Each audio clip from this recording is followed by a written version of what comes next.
Following the Diet of Worms, Luther was still under a lot of pressure to recant and compromise in his positions with Rome.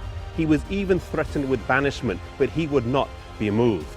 He even said he would give up assurance of a safe conduct, but never his positions on the Word of God.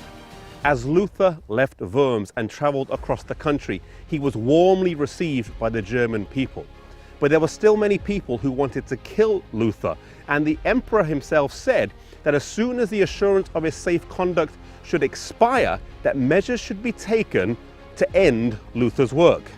The Elector of Saxony, Frederick, devised a plan with some of Luther's friends to capture him and keep him hidden for some time. He was taken here to Wartburg Castle, a place kept so secret that even the Elector Frederick did not know that he was being kept here.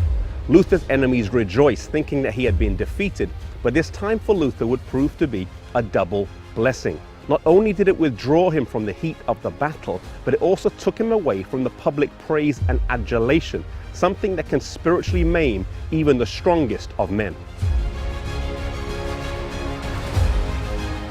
It was here in this room that Luther stayed during his time here at the castle. Like the Apostle John, who wrote the book of Revelation as a prisoner on the Isle of Patmos, while Luther was hiding here in this castle, he translated into German the New Testament.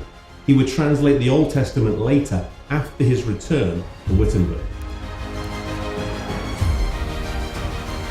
Another challenge to the Reformation would now appear on the horizon.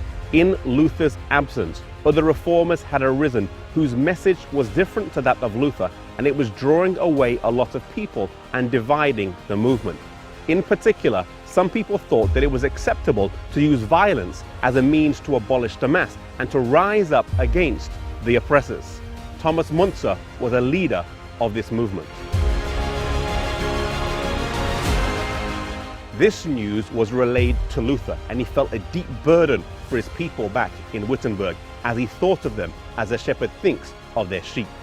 Despite having no assurance of a safe conduct, he left Wartburg Castle and headed for Wittenberg. Luther's return caused a great stir, and the church filled at the first opportunity to hear him speak. Luther stood up and reaffirmed that the Mass was a bad thing and ought to be abolished, but that no one should be torn from it by force. It was not their job to force the conscience of anyone, no matter how strong they felt about the matter. Luther was able to check this uprising for a while, but it would arise later on with devastating results when Thomas Müntzer himself was killed. Every time there is a true revival, Satan brings a false one along. Even so, at the end of time, there's going to be a true revival of godliness, and then there's going to be a false revival as well. May we be faithful to God, that we will be part of the true revival that will take place at the end of time.